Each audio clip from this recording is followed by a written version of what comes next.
we took the bottom route. So this is the route that it's giving me, but you went this way. So a 4-hour drive, or did you? I'll show you, yes. Yeah, so Amaqui. You went this way. Oops, stop it. Stop it. You went south, and then you went that way. And then up.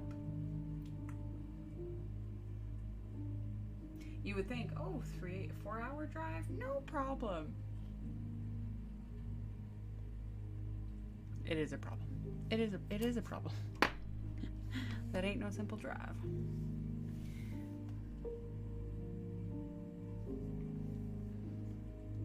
Hi, Obsidian. Is that where you're hiding the body? Nobody needs to know anything. Sharing on Discord. Okay. Sounds good. How are you, Obsidian? I hope you're well. Hope things are good. Discord.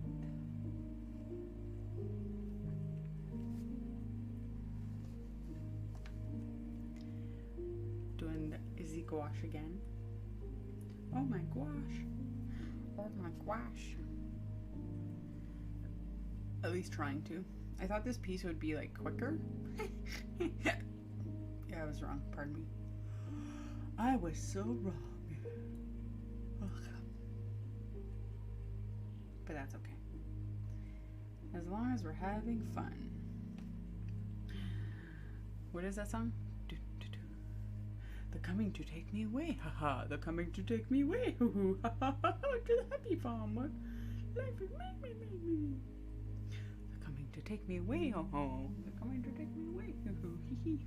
Oh, no wonder why it's not showing up. I'm like, why isn't it? Because I'm on a different stream. I'm on a different stream. Okay. No, I went to Discord. There we go. That was going to home to the destination. So Pierce. Oh, you went the south side. 10 hours and 41 minutes. Wait, hold on. Captions. Okay. This was going to home from the destination. So Pierce to Montreal.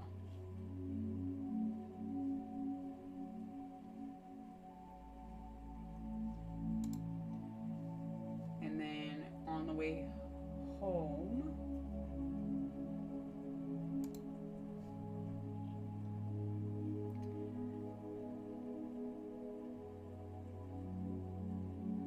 oh, you took that one.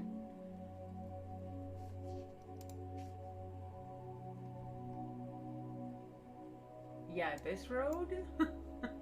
there's one city. Good lord. Spooky. Go back to Discord. Yeah, one little city right in the middle there. Only town. Yeah.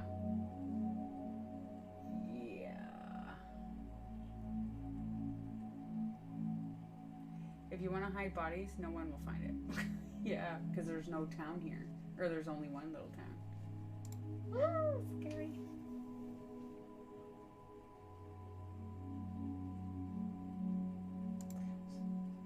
So home to the destination was this way. And then going home, you went the other way. And then you were like, I regret my life decisions because going from Pierce north, Murdochville.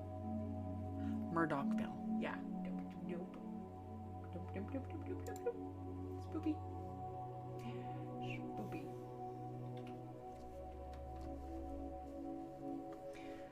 If you want to hide bodies, no one will ever find it. That was over 2,000 kilometers on your car.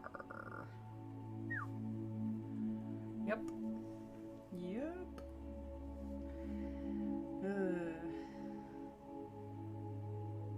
Well, at 5,000 kilometers, you get an oil change. So you're almost halfway there. I remember my dad being nervous about not finding a gas station.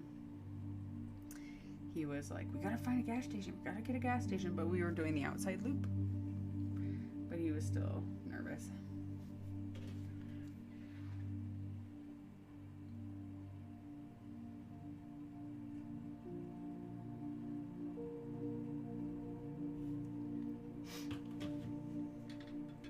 She's already over by 3,000 to 4,000 kilometers. Hopefully you have synthetic, because synthetic, you can actually push it, I think, to 7,000 kilometers.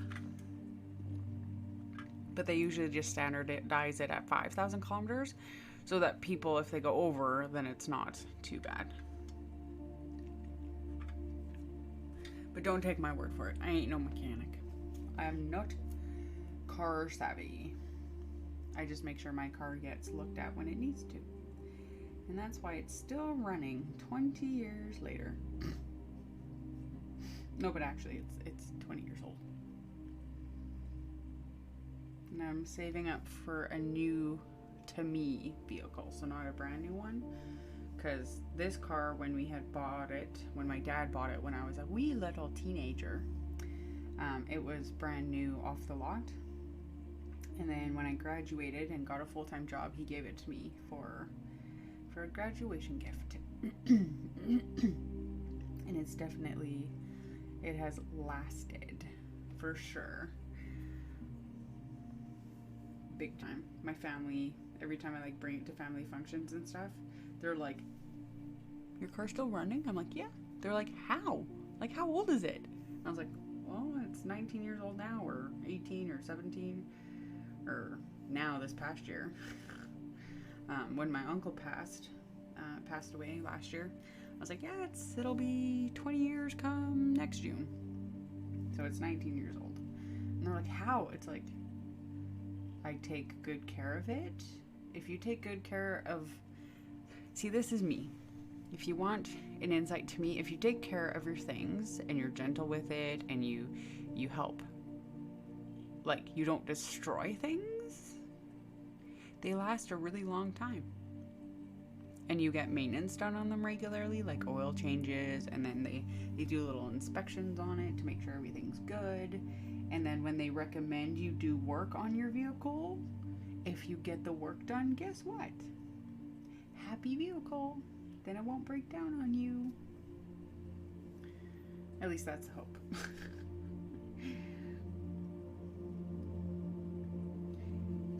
But yeah, knock on wood. Sunny, my vehicle, has never broken down on me on the side of the road. Not once, knock on wood. It's been very good to me. Very, very good. I'm waiting for nice weather to, we do our own oil changes. Oil, tire swapping, air filter. Well, look at you go. Look at you go. My dad used to do the oil changes, but then he's like, for $100, it's worth it for them to do it. So he stopped doing them. Granted, like being in a little yellow Sunfire, to try and change that oil, it's a pain to get under the car. We don't really have a lift, so he had a shantytown makeshift like lift thing, so it's like, woo.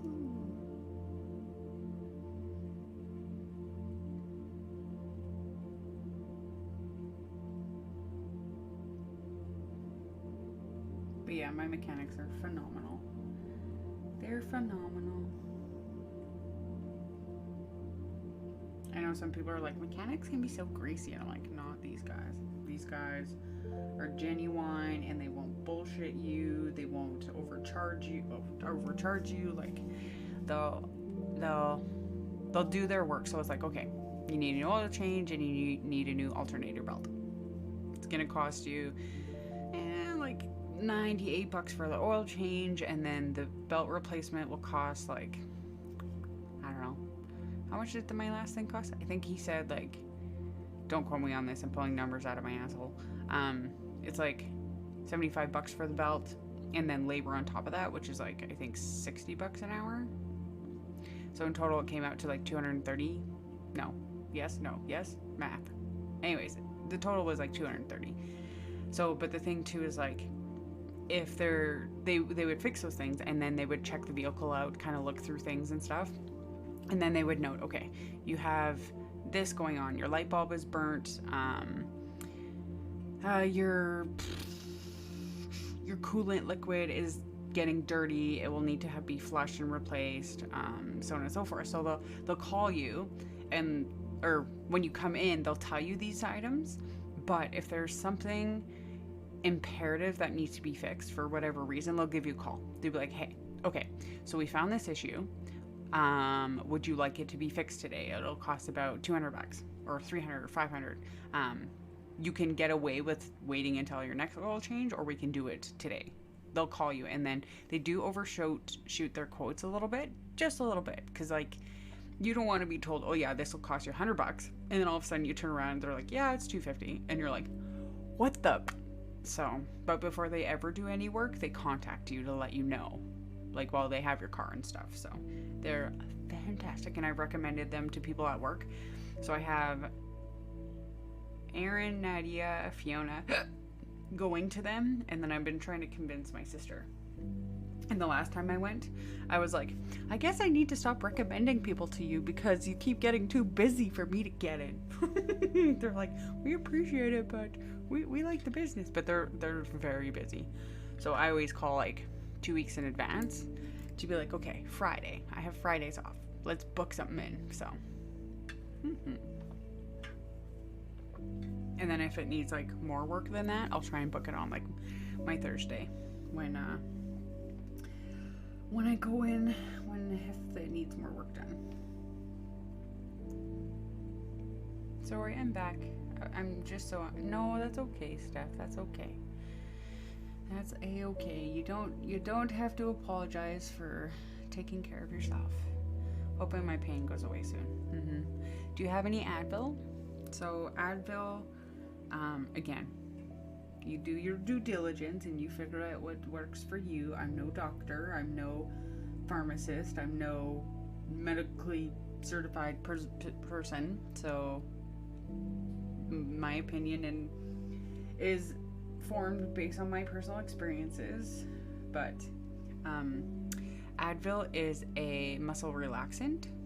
So Advil can help with your potential muscle spasms. It'll relax your muscles. So I would suggest, if I were you, I would take some Advil. Advil usually kicks in, I find Advil kicks in for me about 20 minutes to half an hour. It kicks in and I find relief. So whenever I have like tension headaches or like muscle pain, I'll take that and it helps a lot. So but again, each to their own. You do what works for you. Maybe have some Robitussin. Mind you, that's for backs. I've never taken it myself, but I've heard good things about Robitussin. The back pain. Last time I went for an oil change, they forgot to put the filter. So the oil they put in when they started the car, it covered my engine in oil. They quoted a 15-minute, took 2 hours, and they were trying to get me to change my air filters. Both needed to be changed. I changed those 2 weeks before going in, so no way that was true. They showed me used filters. They weren't mine because I mark mine with a Sharpie, with a symbol. It took over 2 hours because they had to clean my engine. Yeah, they had to shampoo your engine and then rinse it, which smelled like oil for a while because it was cooking in the engine, so it was upsetting because it just stank the car. I swear, I still smell oil. Because it's infused in the material in the cars now. Oh, that's terrible. I know whenever I get an oil change, like for at least a day or two, you can smell like the fresh oil, if that makes sense. I don't know. I can smell it. There's a bit of a smell when you get your oil first changed, and then it goes away after a while. But it's nothing too unmanageable. But yeah, what a bunch of jackknobs. Yeah, no, I've been going to this mechanic. We've been going to this mechanic, like my dad. He's been going to them since, I don't know, since they opened pretty well. He was going to Canadian Tire, but Canadian Tire is based hourly. So you get paid by the hour of work you do that you put in. Whereas the mechanics I go to, they get paid salary. So no matter what work you do, you get paid.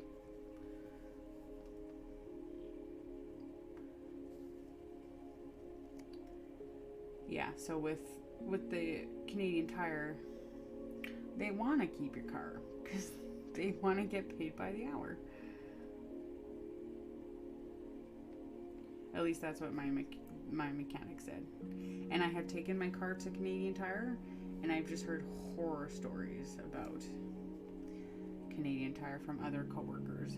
Because it's like 16-year-old, okay, well not 16-year-olds, but like young guys start out there, right? So it's, but again, each to their own. Every city, town, place is different. You may know somebody that works there, like, but unfortunately I've heard nothing but bad experiences. That and Walmart. Walmart has their little area where they can do like oil changes and stuff. Do not recommend them either. I got new tires from Walmart, and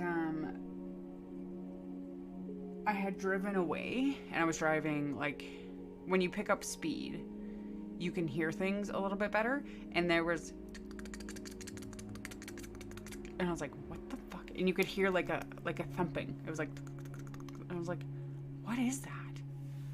So I took it back to them, and they're like, we can't see anything, we can't feel anything, and I had a guy come with me to do the test drive, and I was like, can you not hear that and feel that? And he's like, no. But they couldn't figure it out. They had no idea. They're like, we're not sure, maybe it was your car before. And I was like, no, like, something's wrong with these tires. So they couldn't figure it out, so I took it to my mechanic, and I was like, okay, something, I don't know what's wrong with the car, if they messed something up, if they did something wrong, if they I don't know. So they hoisted it, and they took a look at the tires, and they spun the tire. Both tires had flat spots. That's why I could feel the rumble, like you could feel it like tuk, tuk, tuk, tuk, and then as you get, it was like it, because it's circulating, rounding about on the tire. So there was flat spots. So they rolled the tire, and they're like, feel this. And it was like, yeah, one side had a really big flat spot, and then the other side had a little one. And I was like, well, there you go. And they're like, not to say I told you so, because we didn't tell you nothing, but do not go to Walmart for your tires. And it's better to get brand name, because I think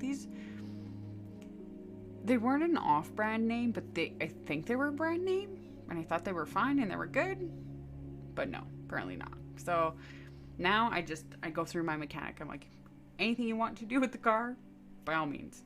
Mind you, yeah, they're like, you need a new vehicle. We're literally just keeping you safe on the road. And I'm like, thanks. I'm trying. I'm saving. I'm saving my money so that I can get a new to me vehicle next year, hopefully. Oh, sorry, cat. You're allowed to swear here. For fucking sake, eh? Ooh, shoulder cracked. Ibuprofen is also good too. Helps with menses, menstrual cycle. Ibuprofen, Tylenol, right? Or is ibuprofen different than Tylenol? I think it is Tylenol, but just like like Tylenol is called the brand. That's the brand name, but yeah. Or Midol. Midol's good with cramps. Oh, for sure they're gonna pull that card. As if. Canadian Tire, don't let them do changes. My friend came to a stop at a light, and her tire flew right off her vehicle.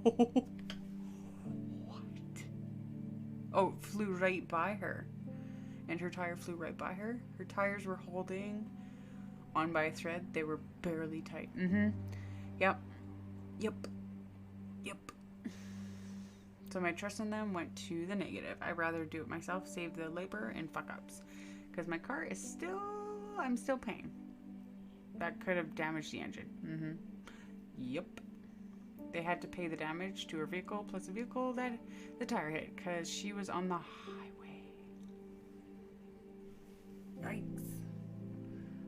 Well, I'm glad she's okay because that can go sideways very quickly.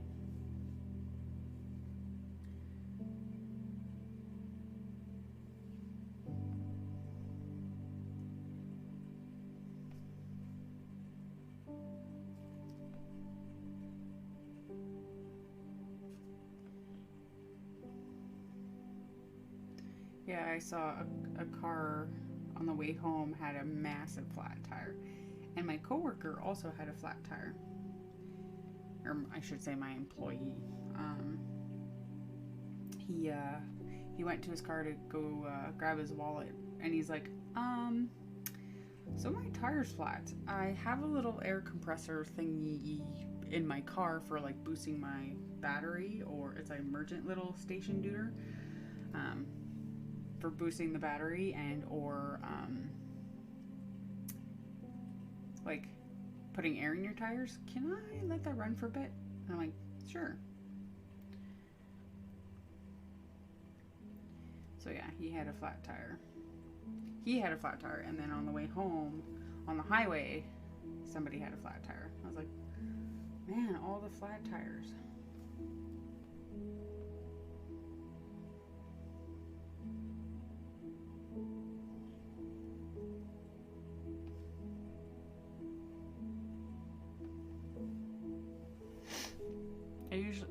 Yes, I usually do Advil too, but I'm out of it. No. Get Fabs to go get you some. Be like, Fabby, please rescue me. I'll pay you back when I get paid, I promise. Or get Mom or Dad to. I'm in pain, help me.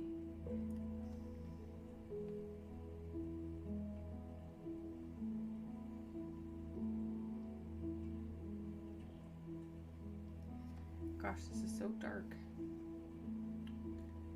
It's like darker than not. I'm gonna take my 33-year-old butt and trust it more than them. Yes. Yep. Heck yeah.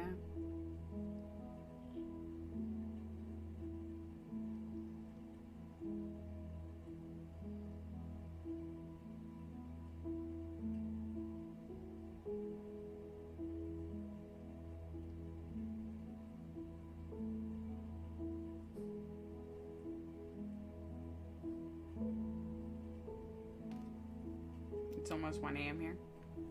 Holy crap. It's 11. Man, starting stream late makes the time go by like that. Oh, it is 11.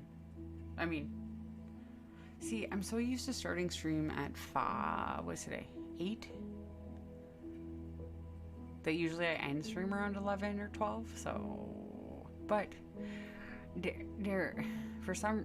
Oh, you know what it is? I fell asleep when I came home from work. So I literally came home, laid on the bed, out cold. My watch vibrates at 8 o'clock to indicate, okay, you need to take the dog out, like start getting decompressing, start getting ready for bed, get bed on the mind. So because I had a nap and I took the dog out, I feel like I'm revived, like it's earlier in the evening.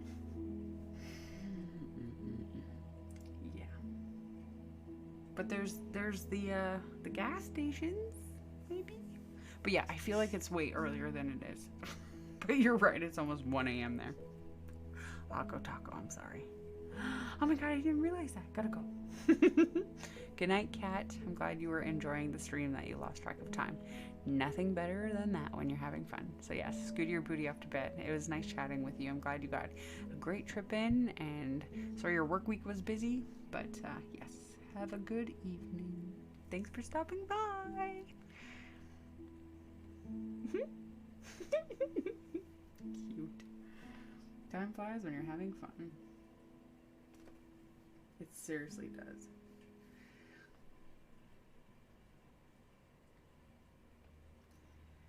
So much fun.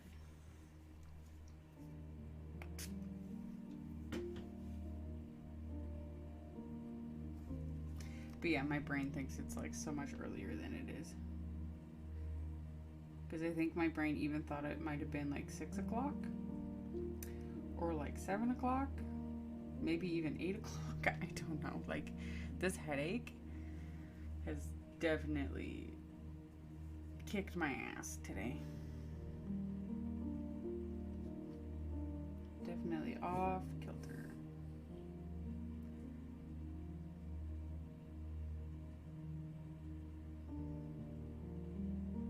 Because when I took the dog out, I also had supper. So I came home, had some supper, and then put the stream together. So, yep. Whoopsie daisies.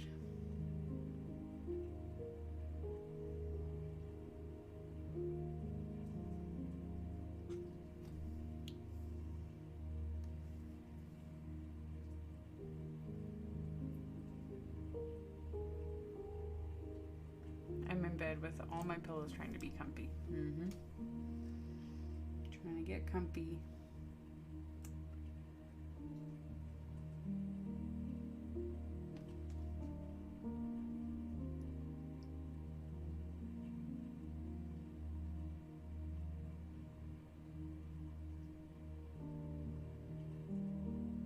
Yeah, I can feel a pinch point right here in my back. I can feel it. It's being pinched.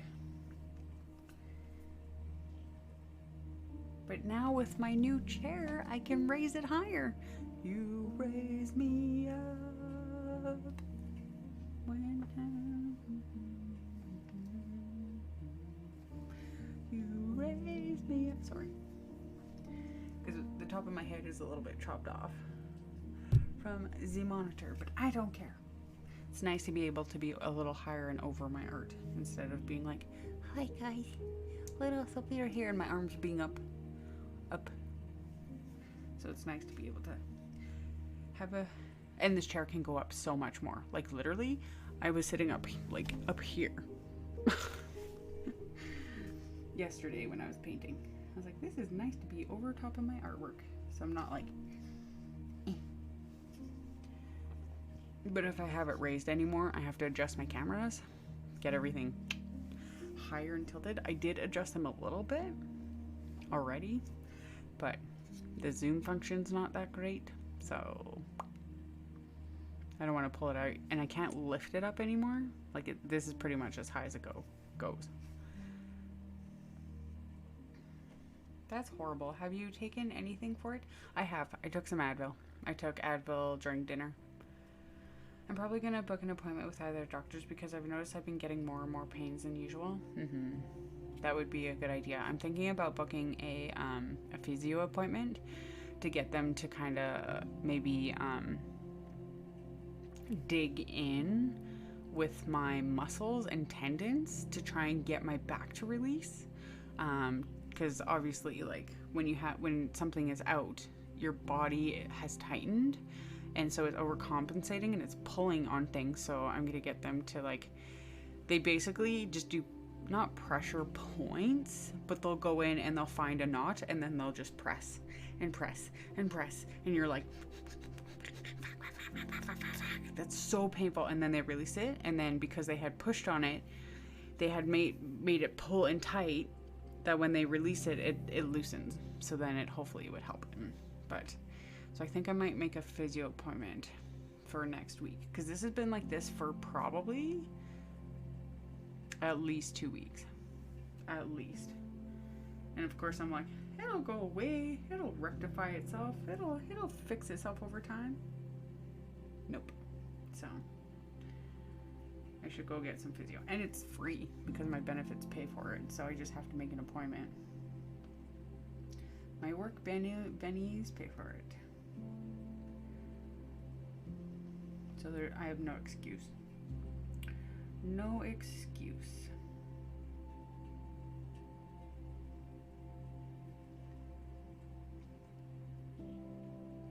Yes, the new chair.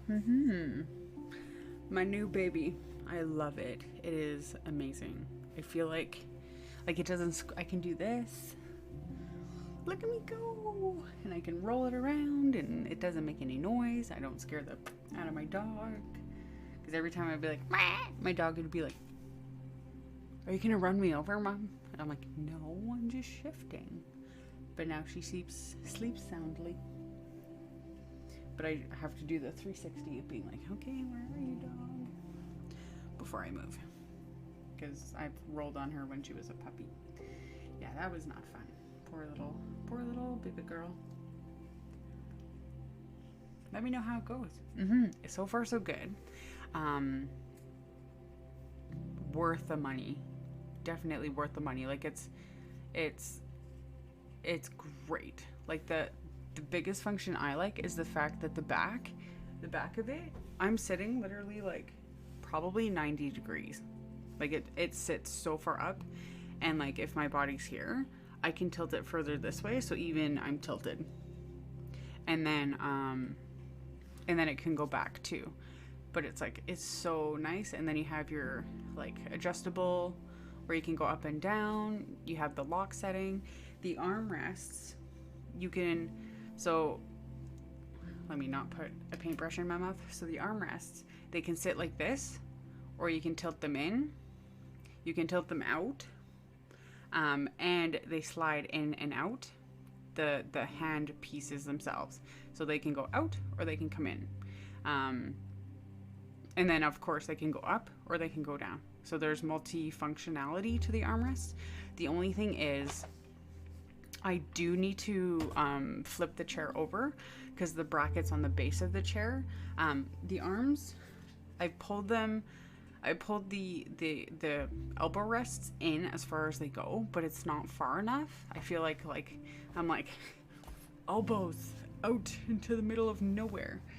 So I think I need to flip the chair over to bring in the armrests themselves, and then it'll fit good. But I was gonna just kind of sit and wait and see, and kind of go from there before I made any adjustments. Get used to it, see how I like it, see what I would want to adjust with the armrests, or maybe I just leave it. But so far so good. It's amazing. It's amazing. It is worth the money. It was a pretty penny, but it oops. Come back here. There we go. But it was worth it. And it's from Secret Labs. Memph D here on Twitch, aka Ashley. She is my best friend, and my sister. She has a chair like this, and so I sat in her chair. And of course you can get different sizes for different weights and stuff, which is nice, because I think that's the biggest thing I've struggled with is like you go to Staples, you sit in their chairs and you're like, okay, well I prefer a chair that the seat touches the back of my knees or is as close to the back of my knees as possible, because then if the seat is too narrow, I feel like I'm gonna be like, whee! Like I'm gonna like slip off of it. So that was one of the things, is that I prefer a big, like the base of the chair to be longer. So finding a computer chair, like sitting in those chairs, nothing stroked my fancy. Like it was just like, no. Like people are like, oh, racer chairs, like they're great and blah blah blah blah blah, but they're not meant. They're meant for gaming. Like they're meant for sitting there, reclining back and gaming, like relaxing. Whereas, I need something more that props me up. So this chair has worked perfect because this backrest, it's like perfect. Like I'm sitting up straight. Here, let's do an experiment. Let's see how far I can lean it forward. Okay, this is as far as I can lean it forward. So I'm literally like leaning on the back of it right now, sitting here. Mind you, I feel like I have to push myself back, or else I'm just gonna like lean forward. And there's a little pillow, which I can take off. But yeah, so I think this is as far as it can go. I think it's not latching unless I'm just too close to the desk. I probably am too close to the desk. But yeah, I'm literally like sitting forward. But I love sitting straight up. There's just something about it. Just that like fixes your posture. Oh, and it has a lower lumbar support. So there's like a little turning valve down here. Just out of sight a little bit. You can kind of see it. But it, you can have some lumbar support. It's very nice. We're short people, haha. That could be it. That's still locked. The other thing too is like with this chair, I got.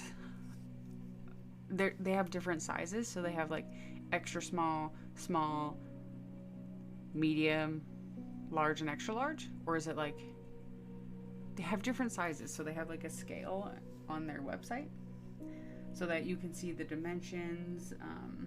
And whatnot. So when I first got this chair, I put it to the lowest setting down. My heels are like this far off the ground. I'm like, my heels are barely touching, which is the lowest setting of this chair, which was the highest setting on my other chair. And one of the biggest issues with the other chair is the compressor inside of it. You'd like put it all the way up, you'd sit down, and it would slowly decompress. Next thing you know, you're like 90 degrees, like knees up to your chest on the chair and being like, hi, I'm down here painting. So that was the biggest issues, is the fact that I wanted to be higher, overlooking my art instead of having my elbows and arms and shoulders up to my neck. So, because this drafting table, it's the glass one that Cassie had. I don't know if she still has it. The drafting table, she got that one off of Amazon, and she was like, yeah, I really like it. It works great. It's awesome. It does what I need it to. It tilts, so on and so forth. But then, of course, due to her fibro, it's fibro, right? I can't remember. Again, sore brain. No, not fibro.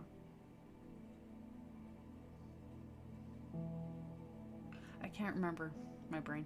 Her wrist issues and discovering things. She couldn't use a drafting table anymore, so she went to a flat table.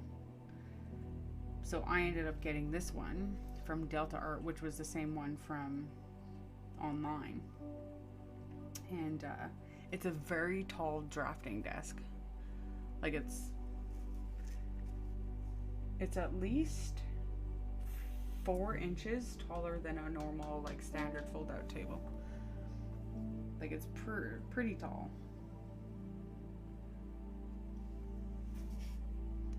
But no, it's good. It's good.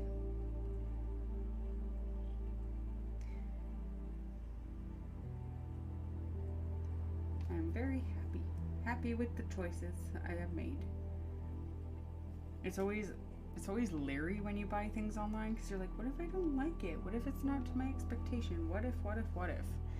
And then you get it and you're like, yay! Because I'm a textile person. I don't know about you guys, but I find that I need to see it, touch it, feel it, hold it, sit in it, use it a little bit to actually know if I want it or not. Like, I commend people who can online shop for clothes, because, yeah, I cannot. I have to go in store to go clothing shopping. I have to try it on. I have to make sure it fits nice. I can't buy things just online being like, oh, a medium? Yep, that'll fit me. Nope, that will not fit me. Because, like, everything has such different fits. I had bought some shirts because I got a gift card for Into the AM, the online store. And so I had bought some shirts. I got one shirt with a logo on the front that I had purchased. I got a mystery t-shirt because it was like $10. $6 to $10. So I got a mystery t-shirt with like a, wasn't sure the design at the time. And then I got a all over print of a t-shirt. And then I got a tank top. So I got 4 shirts. I got a tank top. I got a t-shirt that I wanted with an overall design, like a pattern all over. And then I got a t-shirt with a logo on the front. And then I got a mystery t-shirt, unsure of the pattern. The t-shirt with the logo on the front, because I got different sizes, I was like, okay, the mystery t-shirt, I'm gonna get a size bigger, because you never know. That's my favorite t-shirt, the mystery t-shirt. The logo on it is phenomenal. I get so many compliments with it. It's like koi fish and like this like graphic design look to it. It's stunning. I love it. So that's my favorite shirt. The second favorite is the one that I had picked off the site with the logo on the front. I got it a size down. It's great. It's a little snugger, but it's fine. It still works. So those sizes worked great. The t-shirt with the overall print on it, the sizing and the material is completely different than the other ones. And it is like I'm wearing a bag on myself. Like, it's huge. Different material, like, and it's super long, and it's just like, I was like, and that was the one I wanted, the one with the overall print.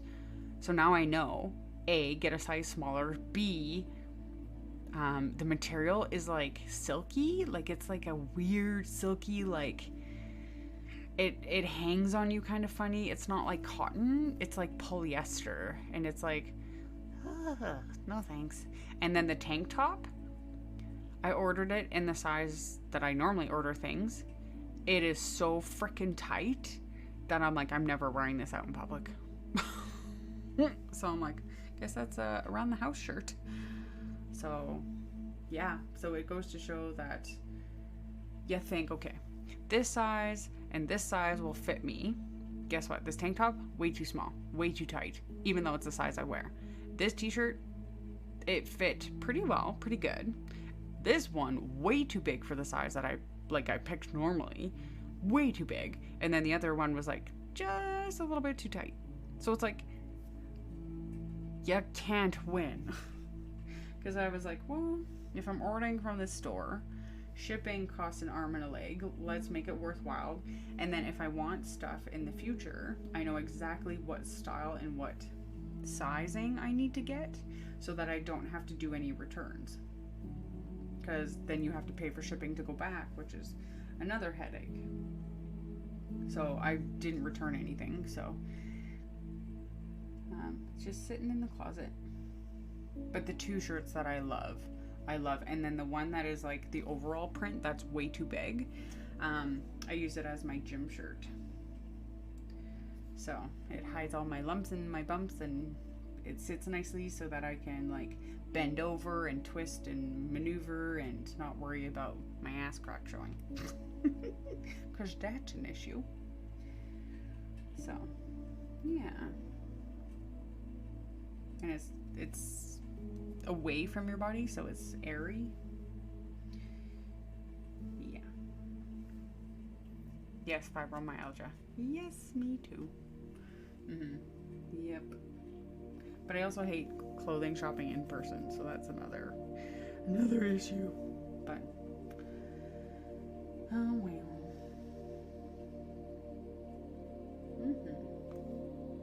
So that's how I roll.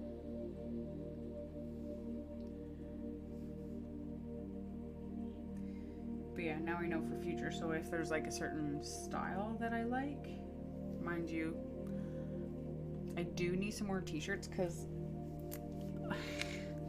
if it ain't broke, don't fix it. But I use it until I use it until I lose it, or I don't lose things, but I use it until it breaks. And let's just say this shirt has some holes underneath the arm. Whoops. I painted on, I think, but yeah, from the rub spots. This shirt is at least 5 years old. Yeah.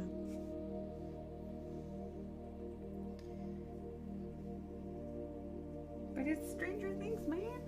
Stranger Things. I just need to sew up the arm. It'll be fine. Everything's fine.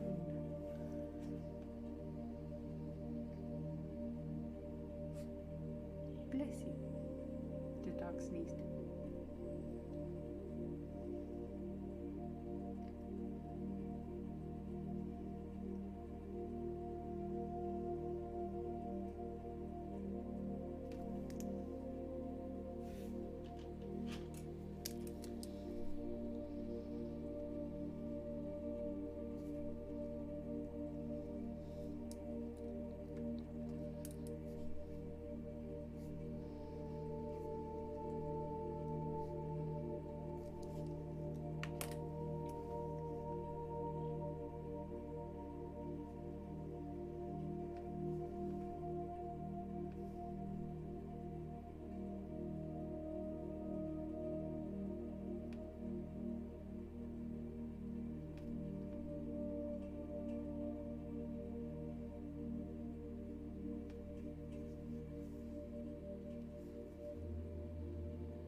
Don't mind me as I work and lurk. I'm not sure how long I'm going to stream for. I don't work until later tomorrow. And it seems like my headache is subsiding. So, and I did take a bit of a nap, but I did not go to bed like I should have last night. I was working on this and I was hanging out with Aaron. So, and then I couldn't sleep. And then finally I fell asleep, and next thing I know, my alarm was going off, and I was like, son of a...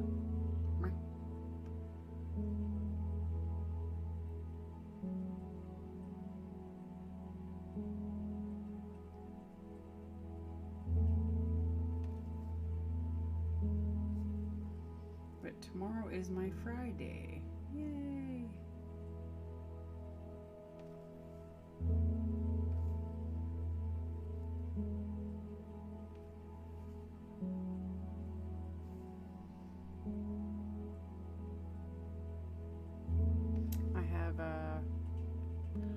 Thing to do on Saturday. Okay, I'm gonna get a little bit quiet, so I'm gonna lurk and work. But I'm gonna start thinking, because like I've said before, streaming and doing art, it gets my brain going. Like I do a lot of troubleshooting, problem solving, so then I start making lists. So I'm gonna go into list mode, just so you know. Shit, what was I gonna write down?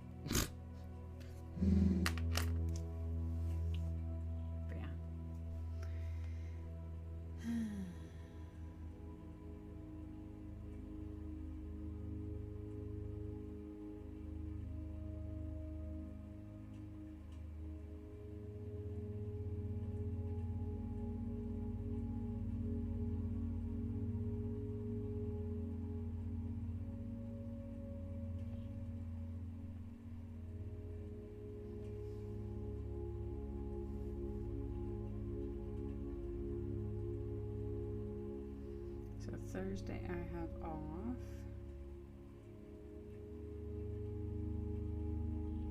I feel like Thursday should be a productive day. I do need to get blood work done, so probably go get blood work done on Thursday.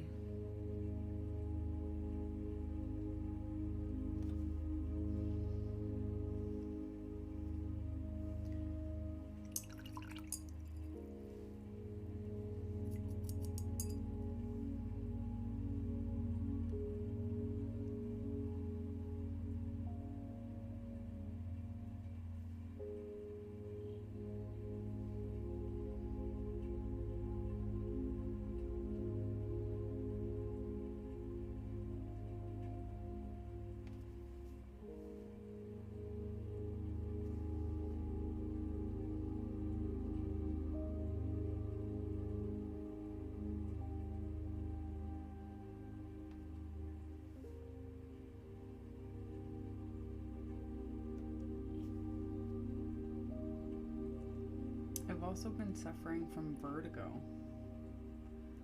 So there's also that. So that's something I need to talk to my doctor about.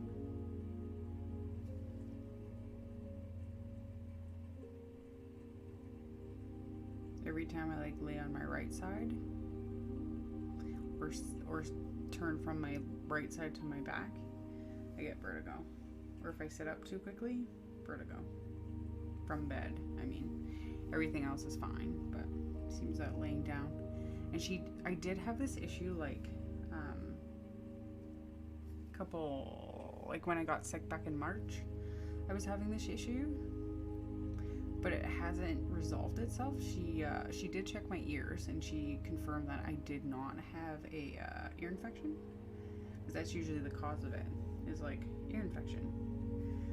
So she gave me some nasal spray and she said, let me know if it improves or not.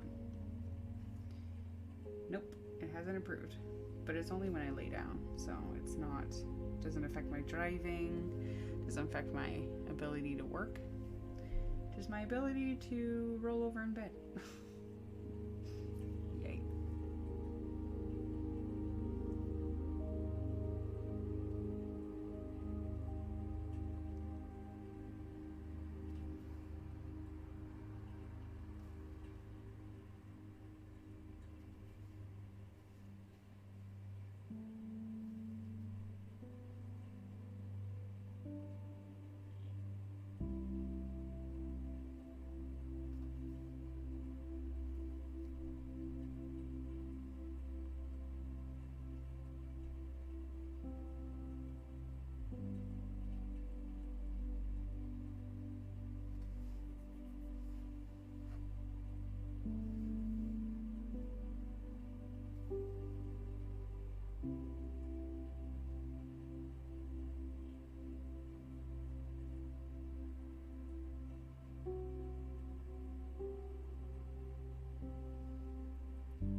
No, you're fine, Steph. You're totally fine. It's all good.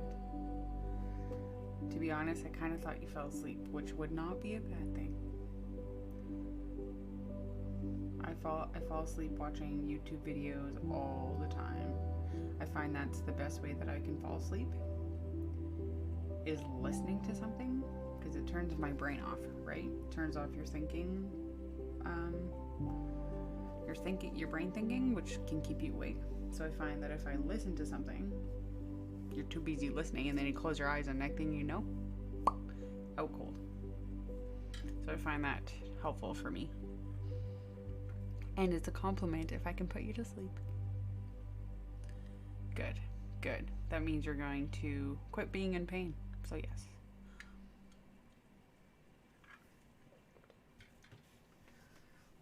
Very good, very good.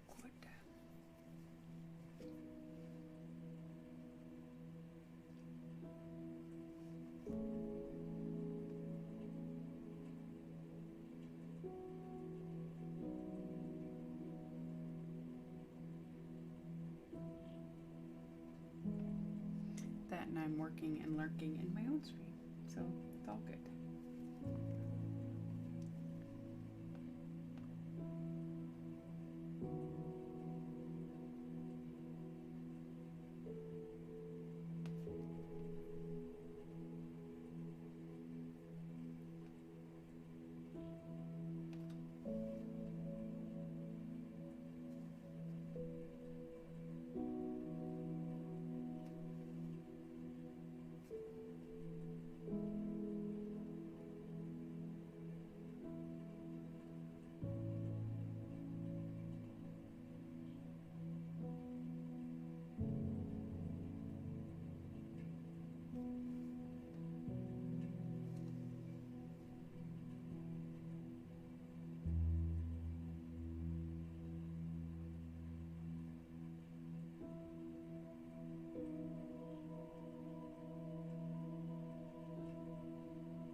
Just how? Hi. Hi, kitties.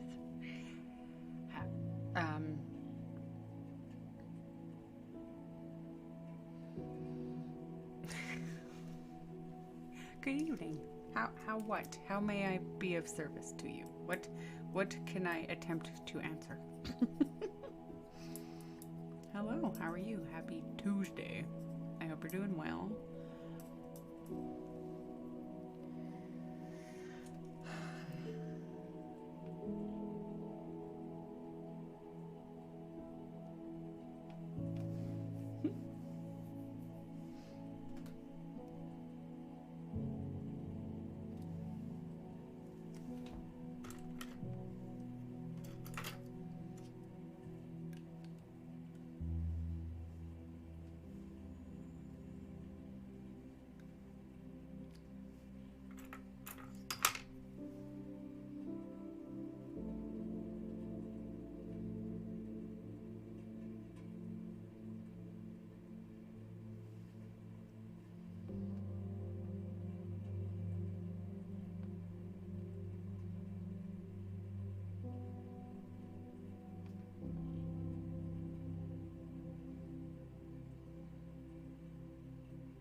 Okay, put yourself in my shoes for a minute and imagine you're seeing that flower you're painting for the first time.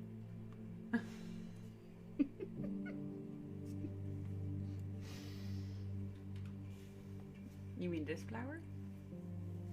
Give you a little bit of a zoom in. I guess I could zoom in now, eh? Yeah, we'll do the zoomy boomy in.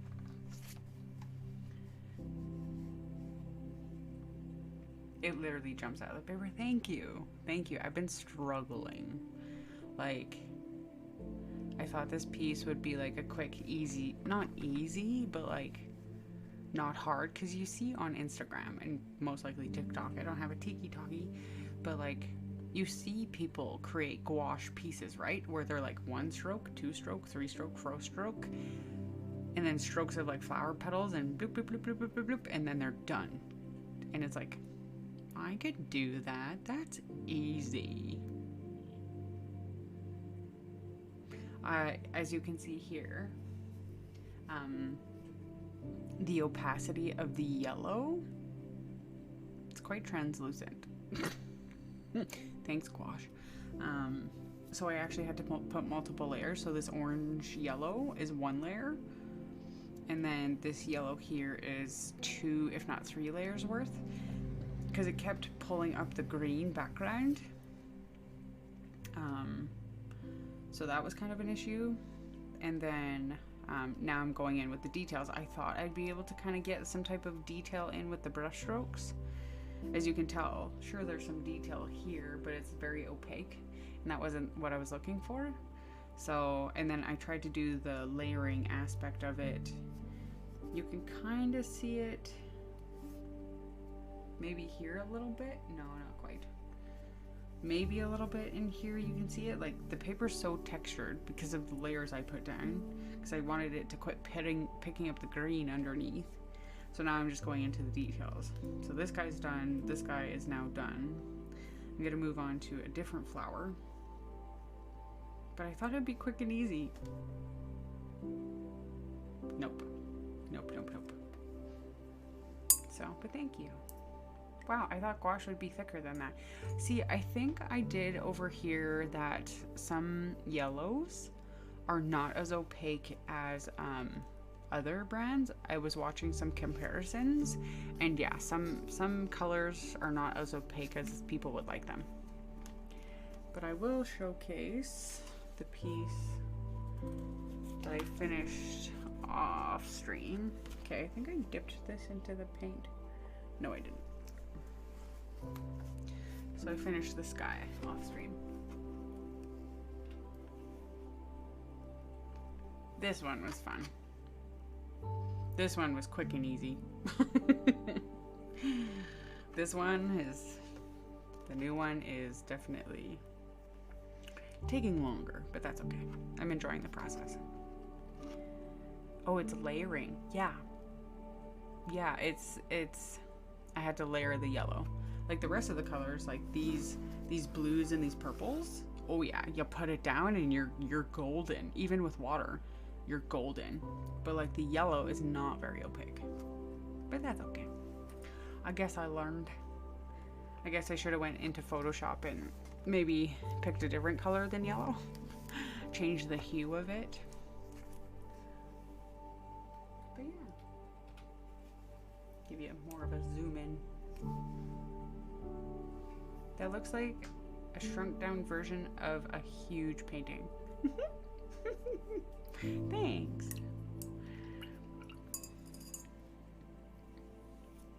I'm having so much fun with gouache. Have you ever tried gouache before, kitties? Have you ever experimented with it?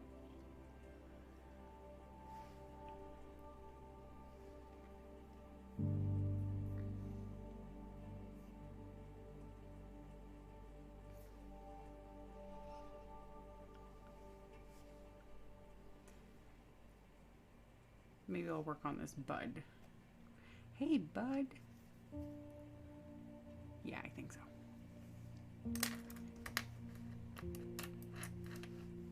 The amount of detail is just.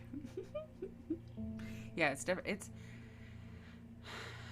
gouache is more, what is the word? So originally when I was doing my research and chatting with people, I thought gouache was not very reactivatable. Or it was very chunky when you reactivated it, and it wasn't very great. Like, and I was like, oh, okay, well, give it a try and see what I make of it. And it actually is quite reactivatable. It does become chunky, but as soon as you mix it for a little bit, it goes back to smooth. So it's just less opaque when you add water, obviously. But so you want to use it fresh out of the tube, but it dries pretty quick. Not as quick as like faster than acrylic. So not as quite as quick as acrylic, but I love it has kind of like a suede feeling to it. Just a little bit. Like, it's an interesting texture. I thought I wouldn't like the chalkiness of it, because I'm like, ew, matte finish, chalkiness? I don't know about that, but I like it. It's really nice. Like, this green, this background is actually a green. It's a very dark green, and you can see here I'm building some of the colors of the leaves up in the background. So it's gonna be like the pieces you see on Instagram where people do gouache pieces. I'm like, I want to do one too. I could never justify it. I only use my watercolors like twice. Yes, you're more of a senpai color. No, senpai. Sepia. Senpai. Senpai, teach me. Sorry. I have headache brain, so it's not great. But sepia color. You're more of a neutral sepia's colors, which is totally fine. Totally fine. But I'm loving this, and my little 10 set of paint tubes.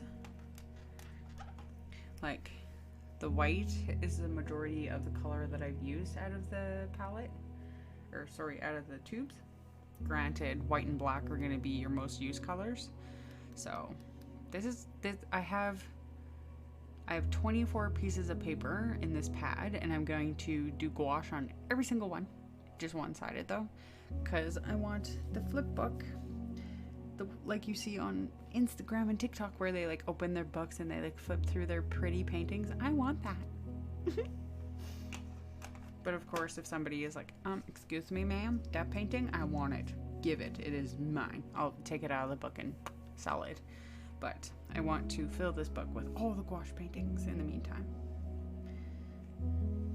So that is my goal. So this is the 4th painting. So I have 20 more pages to go. And then I have some references already. Majority are like landscapes, or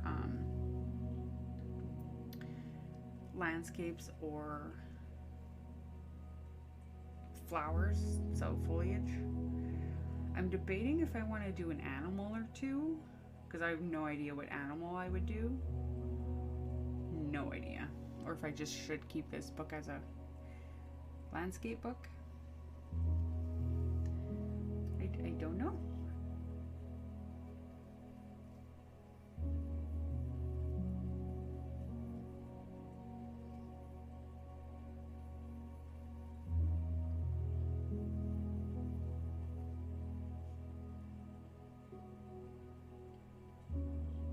Yeah, I still have my watercolors too.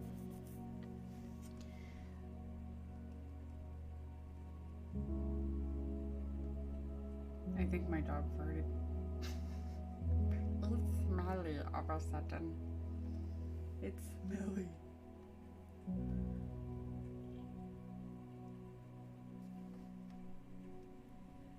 Oh, yeah, she did. Dog. I already took her for a walk, so. But good Lord. Oof. So you're going to end up with like an art book worth of gouache paintings? Yeah, that's the goal. That is the goal. Have an art book worth of gouache paintings. But eventually I'll probably, what I'll do is I'll take photos of them and then make them for sale. So eventually sell them. But I want a pretty book. You know?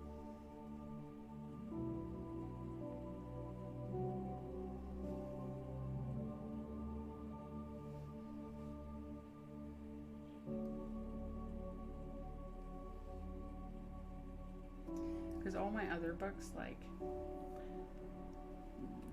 they're blocks, they don't have the coils. So like my watercolor pads are all pads. They're blocks worth, or you like rip it out and it's a sheet of paper. Because my brain, for the longest time, I don't know about you guys, but I posted on my social, on my Instagram quite a while ago. It's the meme of the guy where he's got this like this look of like disdain on his face, and he's got his arms on his hips, where he looks super disappointed, or he's like scowling at you.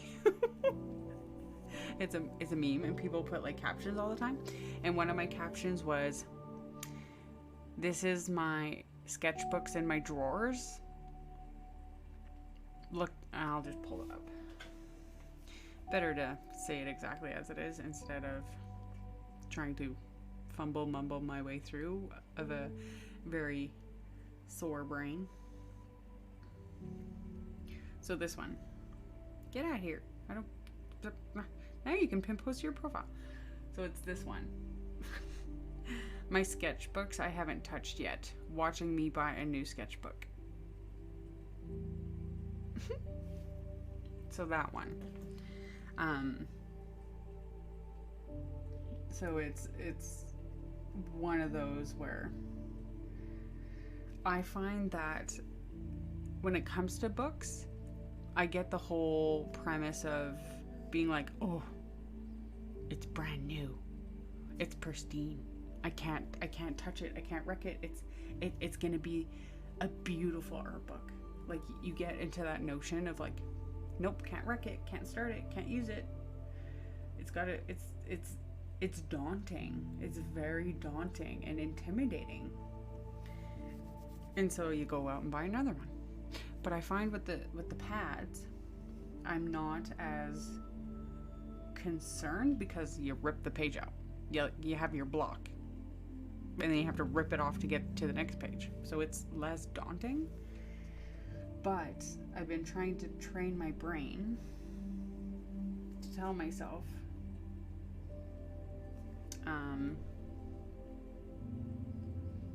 don't use the first page, go to the second page. I find that's been working for me.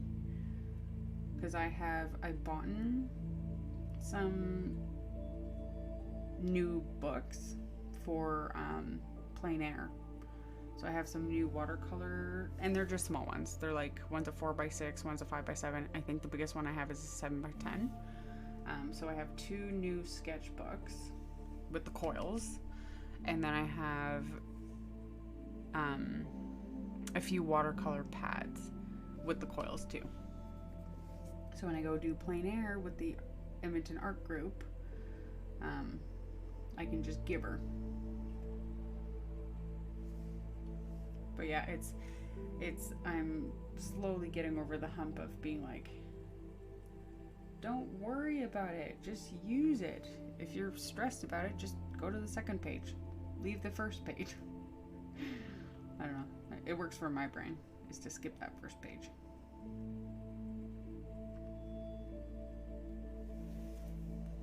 That reminds me, do you have those pads of Yupo paper? Yupo. I've never heard of it. Have you heard of Yupo? People are saying it's good for Copics. Ew, coils. You and I are opposite. I love coil books. I do. They're my favorite, especially this type. Like the spiral bound where it spirals. No, but this kind. I love this kind. I got so many books with that type of coil. It's my favorite. Yupo. I've not heard of Yupo. YUPO paper.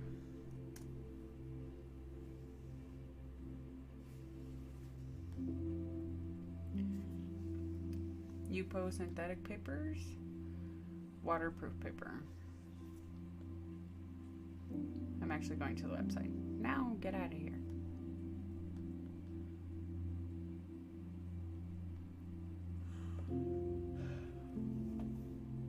Yupo synthetic paper is recyclable, waterproof, and tree-free.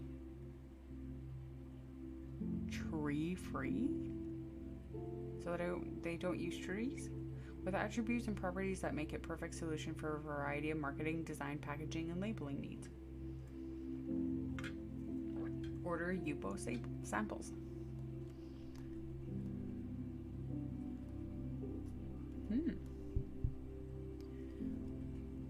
Let's see if Delta Art has it.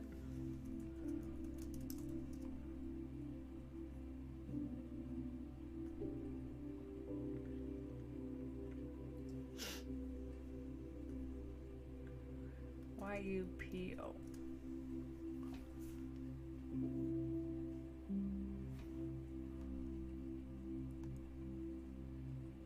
Oh, they do have it. They have Super Yupo drawing pad. Super Yupo drawing pad. Yupo pad. Yupo pad.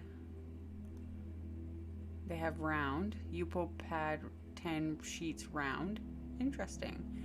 Yupo paper. Yupo transparent pad. Next page. And then they have loose leaf sheets, and then they have books worth. So 200 GSM or GM, A3, A4. No, I've never heard of it. The other it looks like it's the type that you rip out. Like it's if you flip it up, eventually it'll wear, and it's got the glue, and then it just ends up coming out. But no, I never have.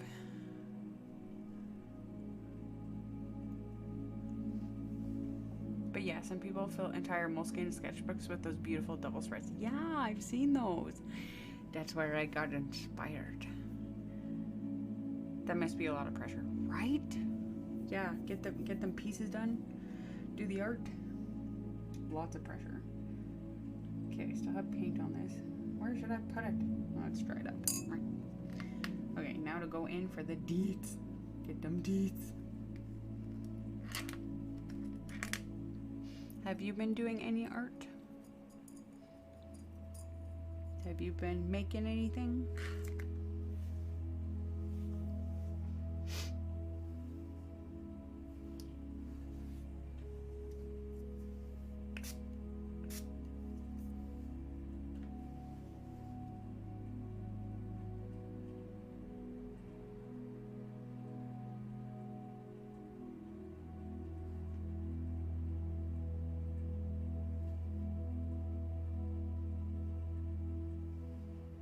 Something I just keep telling myself is that enjoy the process.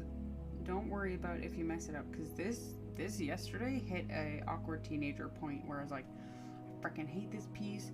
It's so dumb. It's so lame. It's not working out like I wanted to. I'm getting so annoyed. And then I finished that flower. Came back the next day and I was like, how did I do that? Okay, we turned a corner. I like it. Yep.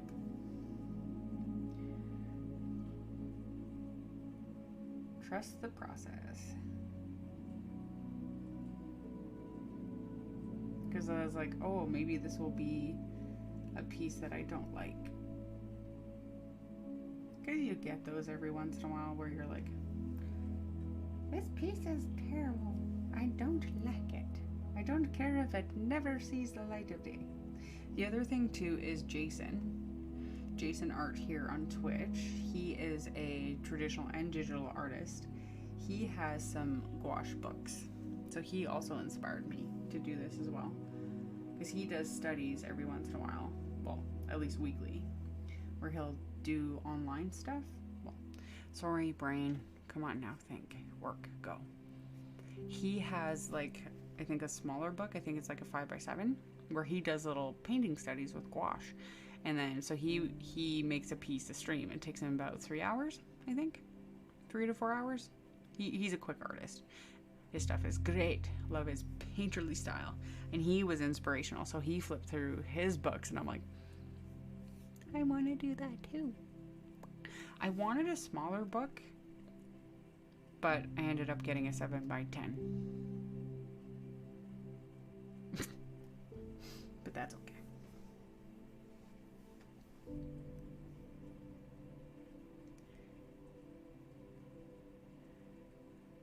If you mess up, you can just rip a page out. Exactly. That's kind of why I like the coil. I can just rip a page out. I should change my name to Used to Draw with Kitties. Aww. Well, that's okay. That's okay. You do what you gotta do. And sometimes not doing art for X amount of time, X amount of years, nothing wrong with that. Like, not this past winter, but the winter before, I took a 4-month off hiatus. Like I got into a depression rut, so I didn't want to do any art, I didn't want to stream, I just wanted to be a bump on a log. Work was driving me crazy.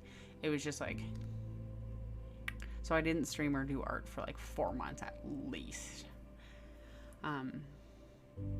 So I totally get that. So some people, it's just, things change, right? Things change. And there's nothing wrong with that. And you have to give yourself grace. You have to not beat yourself up about it. You just have to just accept it. It's a change. And change isn't always bad. Sophia, take your own advice. I freaking hate change. #work. My job, I mean. Because they're always changing something. And I'm like, if it ain't broke, don't fix it.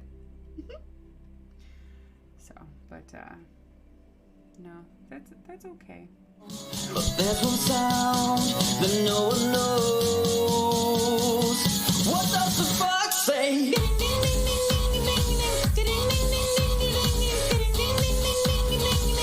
What the fox say? Retro, subscribe to Tier 1. Thank you for the subby. I appreciate that. Thank you for the support.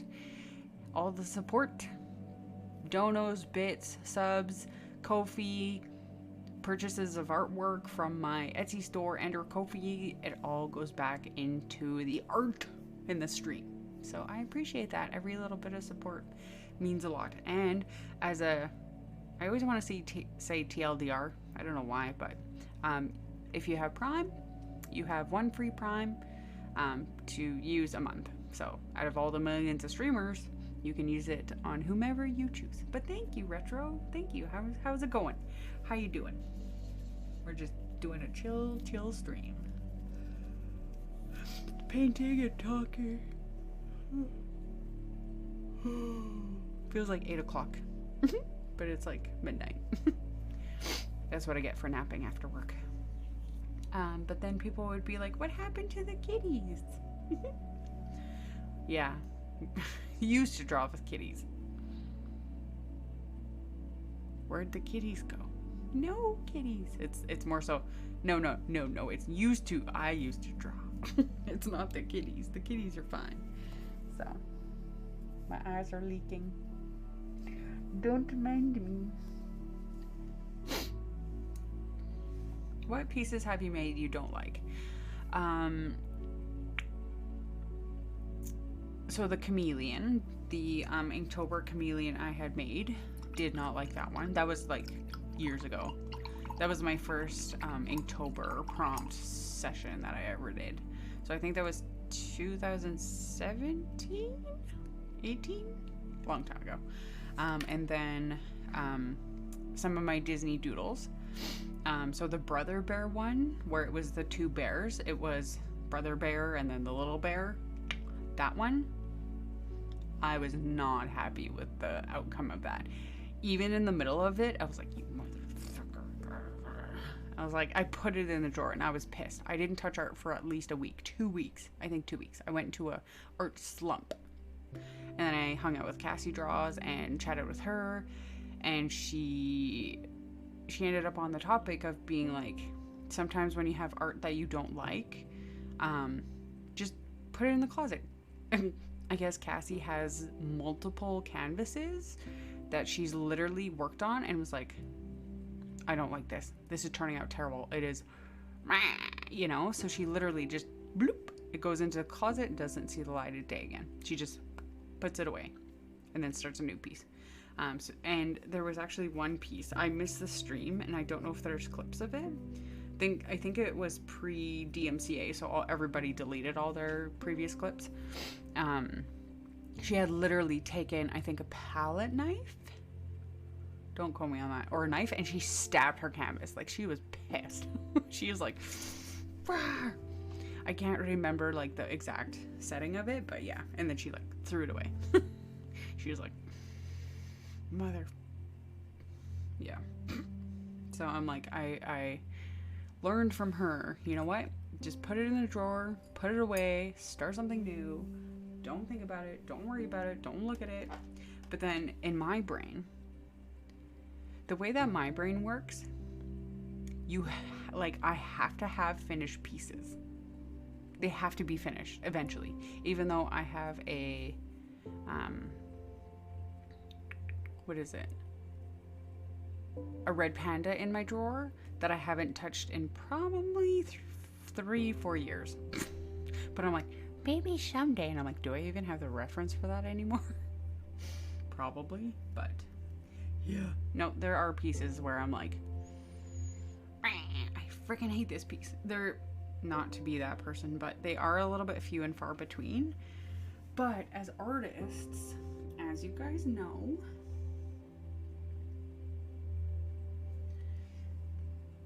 okay, good. As you know, as artists, we only see our own faults. We see our mistakes. We see our issues with the pieces we do. If you don't say anything, nobody else will know.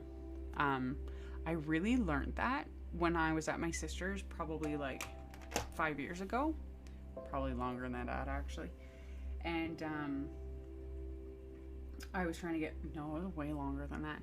I was trying to get prints made. And sorry, I'm like off doing tangents. Sorry, I'm not reading chat, but I can't think and talk and read, and I'm special. I had pointed out, I was like, yeah, there's this piece, and she's like, I love that, it is amazing. And I'm like, yeah, but I messed that up, and like I don't like that, and like this is kind of awkward and weird. And she's like, what? And she looked, and she's like, oh yeah, I see what you mean. Oh yeah, I understand that one. And she's like, if you didn't point those out to me, I would have had no idea. And I'm like, oh. And then being on Twitch and stuff, and people being like, artists are our own worst critics. We nitpick everything. So people don't see the flaws in our work unless you say something. So don't say anything. So that Brother Bear piece, as mad and annoyed as I was with it, I still put it on my Etsy store, and guess what? It found its forever home because somebody loved that piece more than me, way more than me, and decided to buy it. And off it went. And now I don't have to think about it or look at it because I was so annoyed with it because it didn't turn out to my standards. Because of course I have a standard. Don't we all? So it didn't turn out to my standard, but somebody loved it and took it to their forever home. Now it sits in a frame somewhere. I forget where I mailed it off to, but somebody loves it, and that's all that matters. Mm-hmm. Holy shit, that scared me. Sorry, Steph. Sorry, Steph. Oh, just working. Super boring today. Good. You're gonna work and lurk with us? Yay! Pressies! I'm gonna go head off to bed. I will talk to you later. Good night. Sounds good. But that's art abuse. Art abuse. No.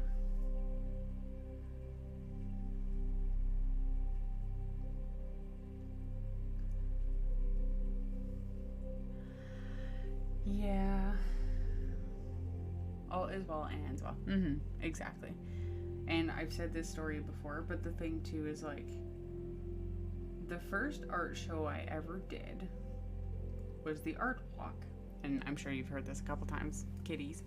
But the chameleon was cool, but I think you were between art style mediums at that time.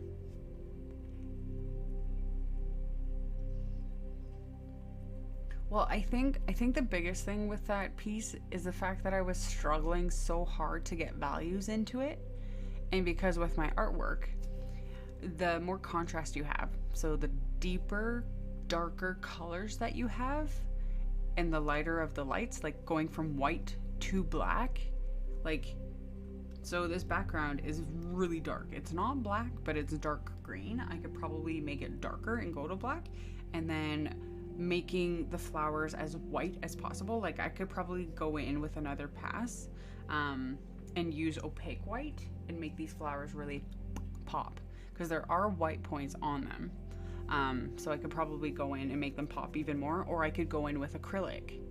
And then you get your lightest value to your darkest value, so then it gives it so much value. And that's what makes pieces pop. Where am I going with this?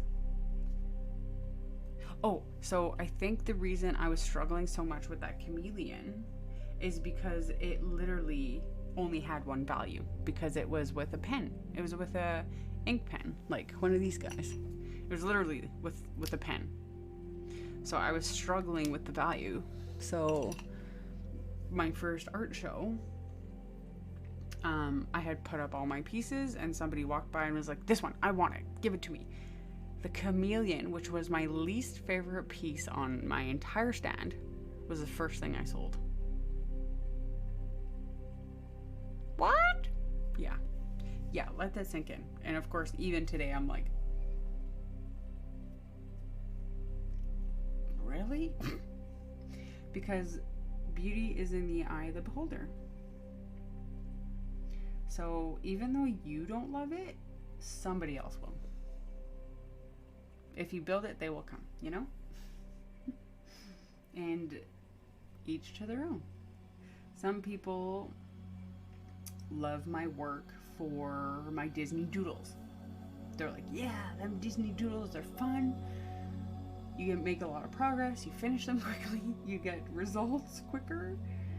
Whereas other people prefer to watch paint dry. Hashtag painting. You're literally watching paint dry. Each to their own. Like, I know somebody who follows me. They've made a comment. They're like, yeah, every time you do landscapes, your streams are the most boring streams ever, because it's like you barely make any progress. You're like, yep, putting a mark on a rock, and another mark, and some more detail, and some more bumps on that rock. They're not interested in seeing that, which is totally fine. Each to their own. You do what you do. I will do me. And I think the biggest thing with regards to my streaming is that I do what I want to do. Because as soon as I start putting restrictions on myself and I start putting myself into a box to be like, okay, we're going to do this and we're going to do that, and it's going to be regimented, where it's going to be certain days of the week are going to be this item, certain days of the week are going to be that item. As soon as I put myself into a box, I lose the motivation, inspiration, the drive. I lose it all. Because then it's like, well, I don't want to do that. I don't feel like doing that. I don't want to do it. Don't make me do it, you know? But if I do what I want to do, like graphite. I was doing graphite for what? 2 months worth? Because I was enjoying it. And then I was like, okay, gouache time. Let's change the medium. I'm getting tired of graphite. Here I am, gouache. And we've been doing it, well, for a while now. 3 pieces ago. And I'm having fun with it. So as soon as I get tired of gouache, bloop, I'll go on to something else. I do what I want to do because I'm enjoying it. Because I'm enjoying the process. I'm enjoying the results. It's fun. And if you ain't having fun and you're not enjoying it, then you're not going to do it. So yeah. But anyways, I digress. The pieces you think will move the quickest, which are your favorites, they tend not to move. But the ones that are middle grade or low grade, that you're like, meh, it turned out okay, they move the quickest. It's like, huh? What? Why? I don't get it. I don't get it. Yep.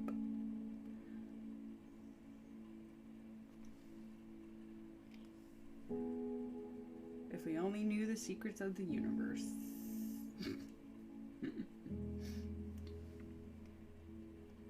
So yeah, that's welcome to my TED Talk. I hope you enjoyed.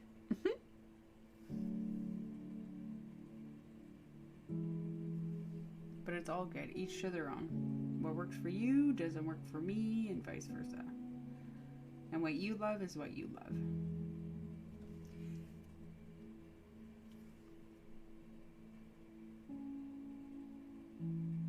I have been thinking about my shadow boxes. Are so kitties. I don't know if I told you, but I sold my Ursula shadow box. So it's gone to its forever home. It got delivered on the 11th. They purchased it off my Etsy store. So yeah, it's gone to its forever home. This was like about a month ago? No, what am I talking about, you dumb bubblegum? 5 days plus 5 days to box it and ship it, and then 2 weeks, a week and a half, 10 days to get to them. So yeah, like half a month ago. People are weird. They are weird. They are super weird. You're looking at one. Hi, I'm a weirdo. That's awesome. What size was it? It was an 8x8 by, I think, 5 or 6 layers. I think most of them were 5x7, right? Mm-hmm. Yeah, I had worked in the smaller sizes. But yeah, that was super exciting. I was like, damn.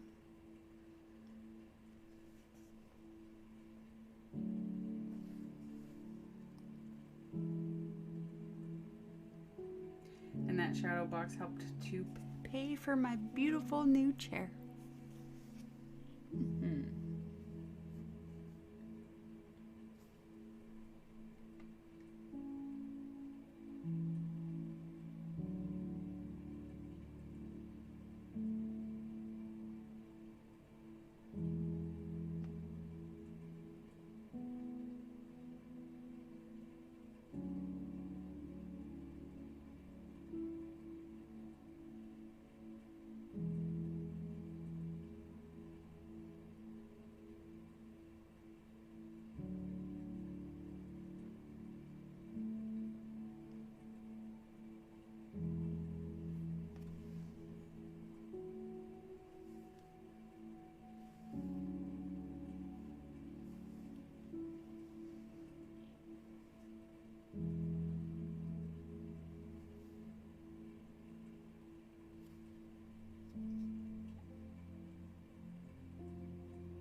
Is there anything new with you, kitties? Have you been up to anything lately? Sorry, my nose is itchy.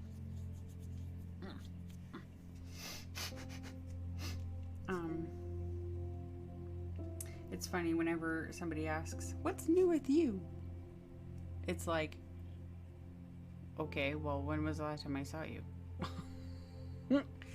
It's always funny because, like, that's such a question that makes you think. Because, like, people ask you, what's new with you? And you're like, well, nothing's new with me because I just live my day to day and everything is just going about my business. So what would be new to you is a change in my life. So what did I do that's different or exciting or yeah, you know what I mean? So you like have to rack your brain. So what's new with me is that I got a chair. So that's new. What else? I'm doing gouache for the first time. I'm loving it.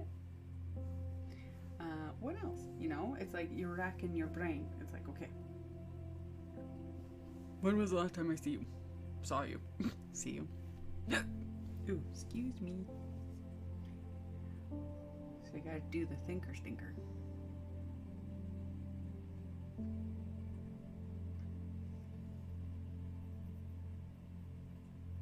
Did I tell you about the exploding coconut milk can incident? No. No, you didn't. Was all parties involved okay? Exploding coconut milk can. Was it like a can of like this type of can? Like a can of coconut milk? Because I think you can get cans of them. Right? Oh, right, you got it. It looks comfy. It is very nice. It is very comfy. And I can go like this, and I can go like this, and I can pivot and turn around, and I can, my feet don't touch the ground even on the lowest setting. Okay, well, my heels don't. They're like this far off the ground, which was the highest setting on my other chair, on my old chair. It was the highest setting. And of course, like, it decompresses over time. So you end up knees your chest about 10 minutes later. Very pain in the ass. But this guy, the lowest setting, my heels are like that far off the ground, but I have an Amazon footrest cushion under my feet that I purchased beforehand. So it works well. But the chair can go even higher. You raise me up. Sorry. But it can go higher. So then I'm a little more upper, and then I'm over the art. But then I have to change these cameras, this camera and the mic to bloop, go higher, which I can't do and I don't want to do because I can't raise this arm much higher because it's far enough forward to give a decent view. And then, yeah, I don't want to finagle with things. So this camera I would tilt higher, but no, I'll just leave it as is. My head is kind of a little bit chopped off, but that's okay. You don't need to see the top of my head. But yeah, it's good. It has lots of functionality. And the biggest thing I love about it is the fact that the backrest is adjustable. So it's like your car seat where you like pull the lever. Wrong lever. Wrong lever, crunk. And you can like recline it back, or you can set it upright. The best thing is, because racer chairs, don't quote me, I don't know too much about them, but I know racer chairs, they're meant for gaming, so they're meant for like sitting further back and like relaxing. But this chair, I can sit at a 90 degree. I can sit at 90, okay, that's a little too far forward. I can sit at 90 degrees, like a very upright, which is something I like. I like to be very perpendicular. Even when I drive, I like to be like sitting right up, upright. But this chair, it can actually lean even further forward, and I could be resting on the back, sitting even like, if my back's here, like the chair can be tilted forward even that much more. It's nice so that I can sit upright. And it has like lumbar support, a little knobby knob, the armrests. I was telling Steph about this earlier, but the armrests, you can tilt them in, you can tilt them out, you can slide them in, you can slide them out, you can raise and lower them. The only thing is the original setting, underneath the chair, there's bolts to screw them into the base. I think I need to bring the arms themselves in a bit, because sliding them in already, they're not far enough in for my elbows to like sit nicely. I feel like I'm like chicken wings way out in the boonies. So, but I wanted to kind of sit in it, get used to it, enjoy it for a little bit before I start fussing with it. So, but it was a pretty penny, but worth every single penny. So thanks to you guys and your support, I was able to get this chair. And the other thing too is I like the chair, the base of the chair where my butt is, from where the back of my butt is to my knees. I like the chair to be touching the back of my knees. Any other chair, I feel like I'm gonna be like, whee, like slide off the chair. So this one, it does touch the back of my knees, so it's great. It is great. It's a Streamlabs. Oh, I have autofocus on for my face apparently. Sorry. It's Streamlabs, but worth it. And it's Canadian made, so I supported local. By local, I mean Canadian. Instead of America. Sorry, not sorry. Or China. Do you get to use the backrest much? I guess I answered that. Yes. You're always leaning over it. Yeah, so if I pull the lever, pull all the way forward, like, I literally am sitting on the back of the backrest. I do have to push myself a little bit to kind of make contact, or else I'll just like lean forward. But like, my back is on the backrest right now. I think I might be able to go a little bit more forward, but I'm too close to the table to lean forward anymore, so. But I think it could. But it's nice. I love it. I love it. Okay, so that's good. That's good. There was a heat wave, and a can of cheap coconut milk in my pantry exploded all over the other cans. Whoa, goodness. How hot was your heat wave?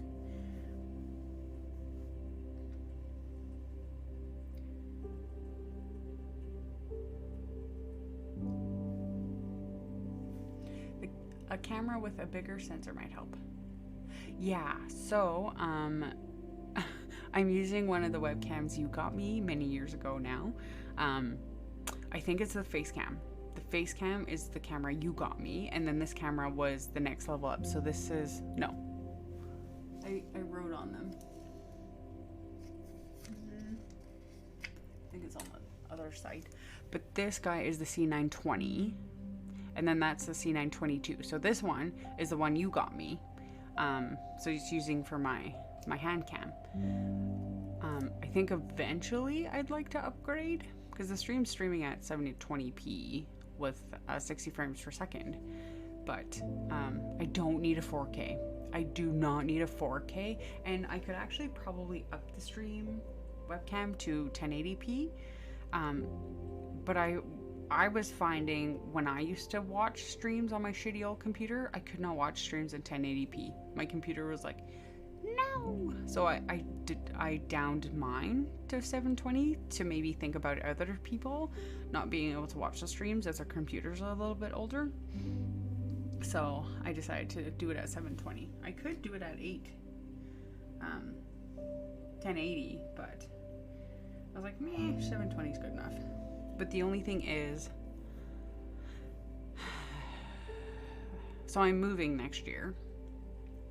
I'm moving. So I'd like to obviously get a different setup. I'd like to have my stuff not attached to the table, because hi, earthquake. So I'd like to have like a different setup, because right now I'm backed up against the wall, and my back is facing to the open.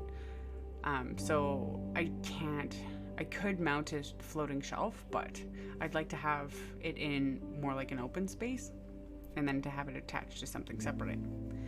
But no point of putting holes in the wall if I'm going to be moving.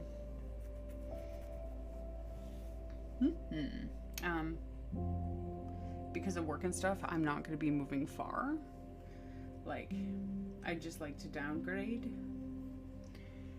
And kind of move closer to work. But yeah. Time for change. I had to take out all the cans and clean them and clean the cutting board, and ended up sanding and refinishing the cutting board. Oh, look at that.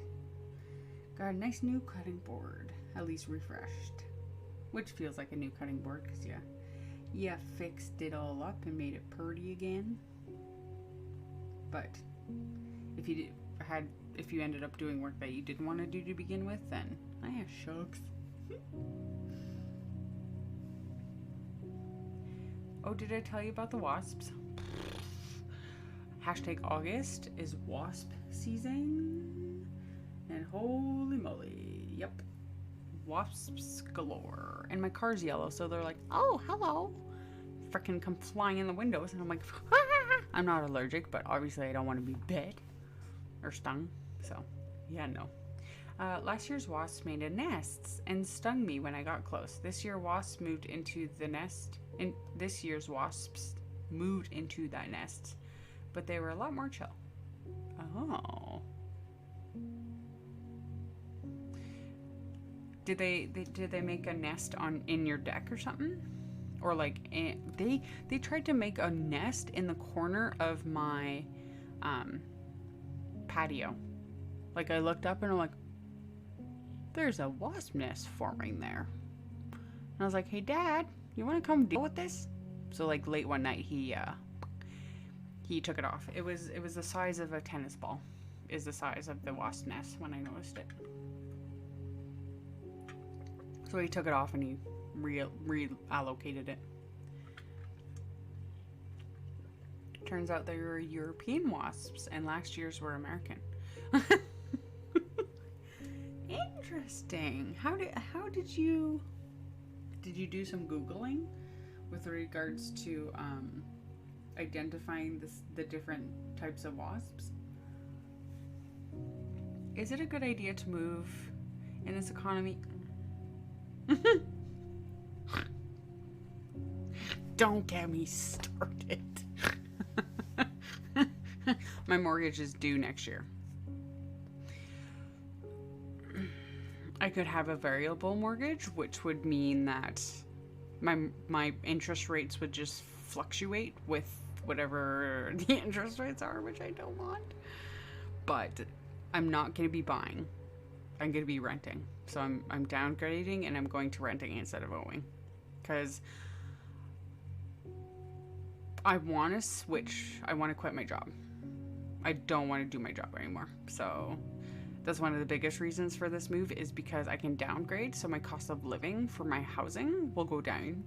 And so I won't be paying as much. So then I can find a different job. Because right now what I have is what I can afford with the work that I have, and they pay me pretty well. But if I were to quit my job now, I couldn't afford where I live. So that being said, I can't quit my job now. I have to wait to quit it later. So I want to downgrade so I can quit that job so I can afford my living at something cheaper. That, and maybe I don't just live in Edmonton. Maybe I move to Calgary. Maybe I move to the States. Maybe I become a, what do you call it? Not a wanderluster, but like a, not a gypsy, but like a traveler. You never know, so. But yes, my dad has been chirping in my ear. He's been like, economy this, economy that, blah, blah, blah, interest rates, blah, blah, blah,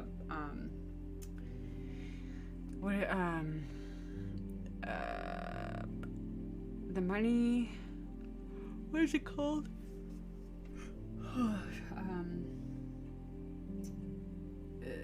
Your equity in your house, blah, blah, blah. Like, yeah, you're not gonna get as much money if you sold it, but the thing is, my mortgage is up and I don't want to lock in again. So, but he's thinking of getting my brother to lock the mortgage in again at the interest rate that it is. I don't know. I can't. I'm not very smart when it comes to this, and with headache brain, it's not helping. But basically, long story short, he wants my brother to buy my place to keep it, and yeah, it's, yeah, I don't know, a failsafe, I guess. There seems to be a lot of uncertainty. Mm-hmm. It's all there, black and white, clear as crystal. You get nothing. You lose. Good day, sir. Who is Obsidian? Hi. Yeah. Random alert.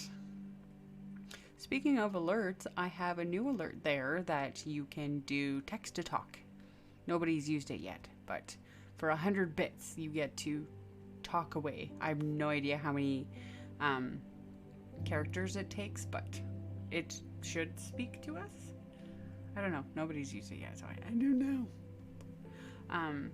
Ew, it's cool that he was able to do that safely. Yeah, with the wasps. Yeah, opportunity costs. Great plan. A van lifer? No, not a van lifer. No, but I don't know. I don't know. There's plenty of RVs around nowadays. True, but yeah, I wouldn't do that. That's not for me. Thanks for the bits, Obsidian. You get nothing. Good day, sir.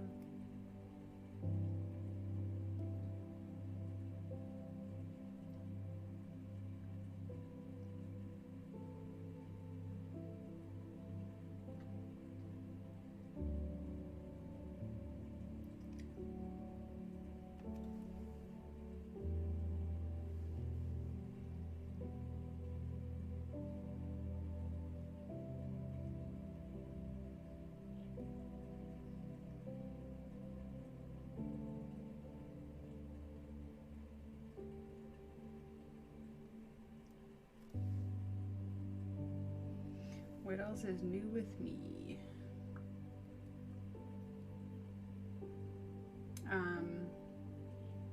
I joined a little plein air group in Edmonton, so I did it for the first time in July. I couldn't participate in August because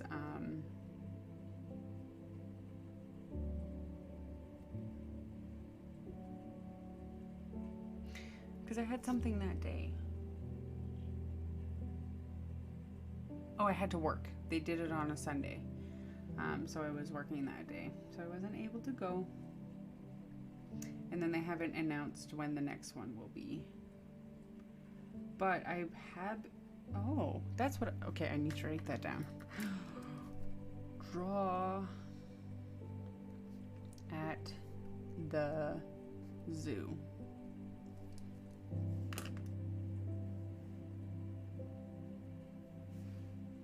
I want to go do some drawing at the zoo, some life drawings of the animals. It's been a long time since I've been there, and it's like 16 bucks a ticket. But I don't think they have benches, and I don't want to lug around camping chair, because that'd be Akko Taco. So maybe I'll go, because maybe I'll do that on Thursday, because Thursday is supposed to be beautiful weather. And then take my art bag and go find a little bench somewhere. Sorry, I don't have any information about that.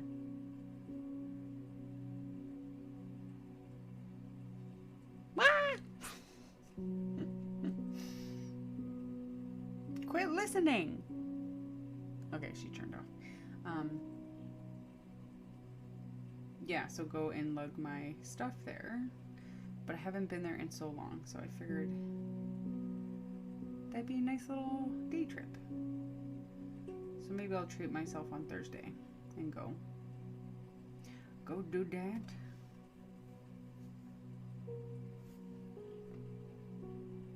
Whoa, that's dark. Abort mission, ma'am.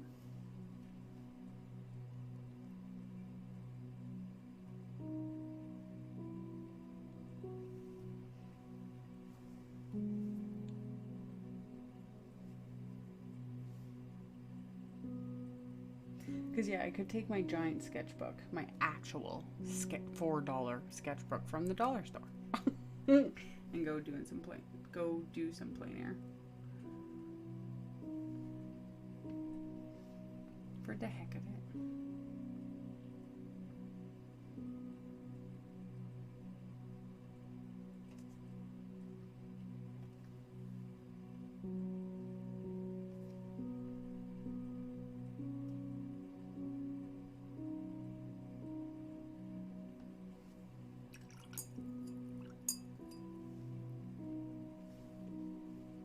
Shit. We did a sploosh splash. I was taking a bath.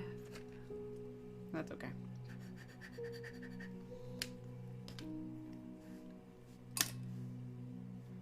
I have to come in with some values of some foliage. As you can see here, there's a little tiny bit of greenery, but that's going to be more in the background. So there's going to be more of that, and there's going to be lighter pieces like this little piece of leaf right here. It's a little bit green, but it actually needs to be brighter green. So, but we'll get there. In the meantime, I'm focusing on the flowers, the focal points. Having fun putting petals on. This is not fun. Sophia, you should do a painting of flowers. It'll be fun, she said. It'll be a good time, she said. I was wrongly misguided. I was wrongly guided. Mistakes were made. But results will be nice. The result will be beautiful. Just keep going with the process. Everything's fine. You'll be fine. You can do this. You can do it. Just keep swimming. Just keep swimming. Swimming, swimming, swimming, swimming.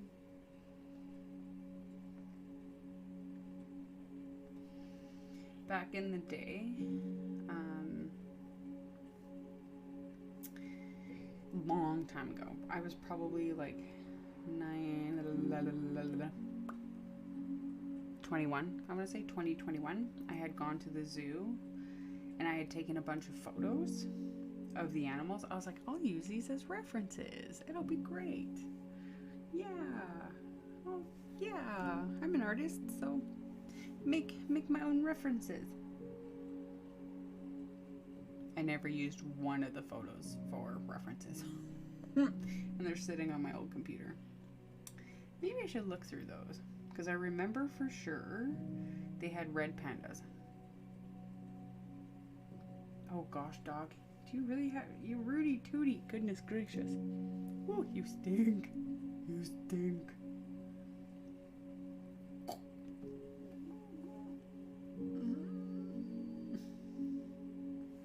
God, what did I feed you?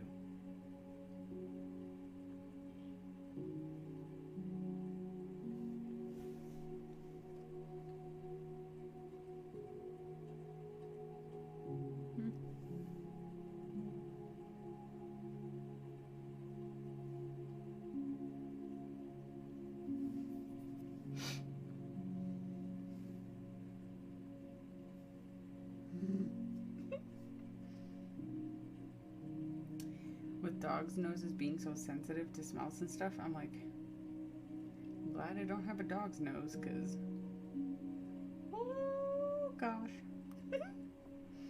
I'm surprised her fart doesn't wake her up. Good Lord. Doggy, you stink. You stink.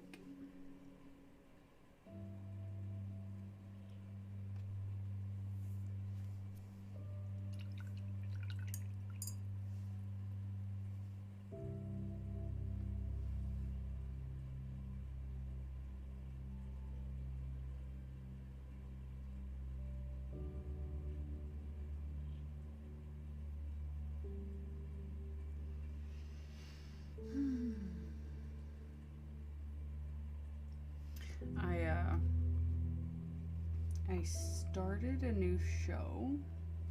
So on Disney Plus, there's a show called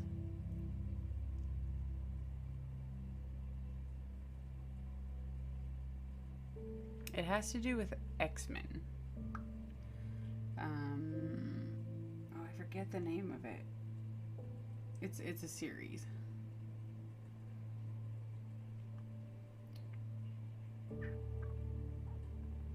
I think it's post X-Men, because they're like, the X-Men disappeared and meh, meh, meh. But I'm trying to remember the name of it.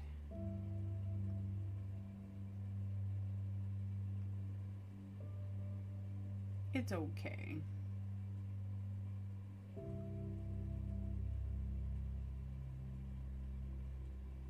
I think I'm on episode like 3. So I started that.